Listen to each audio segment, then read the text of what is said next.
Hello everyone, मैं हूं doctor रौनक, homeopathic physician eight मनस्वी homeo clinic Sikar. आज के इस वीडियो में हम लोग बात करेंगे साइनोसाइटिस के बारे में। साइनोसाइटिस क्या होता है? साइनोसाइटिस हमारे साइनस का इन्फ्लामेशन होता है। जब कभी साइनस में सूजन आ जाती है तो उसको साइनोसाइटिस कहा जाता है। अब अगर हम बात करें कि साइनस क्या होता है, तो साइनस हमारे नाक के आसपास खोखली संरचनाएं होती हैं जिनमें कि हवा भरी रहती है। साइनस 4 होते हैं। मैक्सिलरी साइनस होता है, एथेमोइड साइनस होता है, स्फिनोइड साइनस होता है और फ्रंटल साइनस होता है।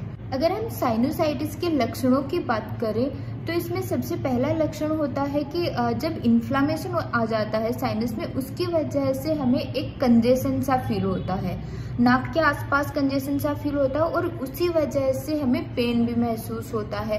नाक बहता रहता है। काफी बार पोस्ट नेजल ड्रिप, जो हमारे गले से पीछे की ओर भी एक म्यूकस सा हमेशा गिरता रहता है। सांस लेने में भी कठिनाई होने लग जाती है। टेस्ट और स्मेल में भी कमी हो जाती है। इन कॉमन लक्षणों के साथ में हमें कुछ अन्य लक्षण भी देखने को मिल सकते हैं, जैसे कुछ लोगों के नाक कान में दर्द होने लग जाता है, कुछ लोगों के जबड़े में दर्द होने लग जाता है, ऊपरी जबड़े में, दांतों में दर्द होने लग जाता है, बार बार खांसी आती है, या फिर जब ऐसे बार बार जब पोस्ट नेजल म्यूकस होता है उसकी वजह से गला साफ करना पड़ सकता है, थकान भी आ सकती है, कुछ लोगों को फीवर भी आ सकता है। अगर हम इसके कारणों की बात करें तो सामान्य सर्दी जुकाम के बाद में भी ये इन्फेक्शन हो सकता है, उसकी वजह से साइनस में सूजन आ सकती है। नेजल सेप्टम में किसी भी तरह का डिफेक्ट हो, चाहे से वो जन्म से ही नाक की हड्डी टेढ़ी हो, किसी तरह की कोई नाक में इंजरी हो गई हो, या फिर कुछ अन्य कोई पोलिप हो गया हो, उसकी वजह से भी हो सकता है।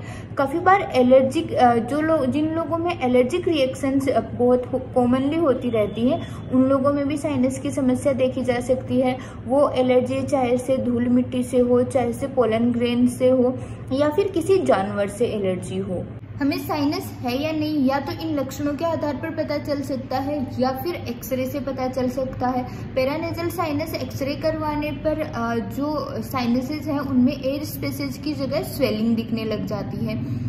अगर हम साइनस के ट्रीटमेंट की बात करें तो लगभग लोग एंटीबायोटिक्स लेते हैं या फिर नेजल ड्रेनेज सर्जरी करवा लेते हैं, लेकिन ये कोई परमानेंट सॉल्यूशन नहीं है।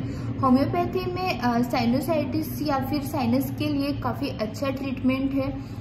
कुछ ही हफ्तों या फिर महीनों के ट्रीटमेंट से आप अपने क्रोनिक साइनोसाइटिस को, पुराने से पुराने साइनस को पूरी तरह से क्योर कर सकते हैं। अगर हम बात करें होम्योपैथिक मेडिसिन की, तो सबसे मोस्ट कॉमनली यूज की जाने वाली होम्योपैथिक मेडिसिन है वो है कालीबाइक्रोम। कालीबाइक्रोम को होम्योपैथ्स है वो काफ़ी वाइडली यूज करते हैं साइनस को ठीक करने में। इसके अलावा हाइड्रेस्टिस है, उसको भी काफ़ी ज़्यादा यूज किया जाता है।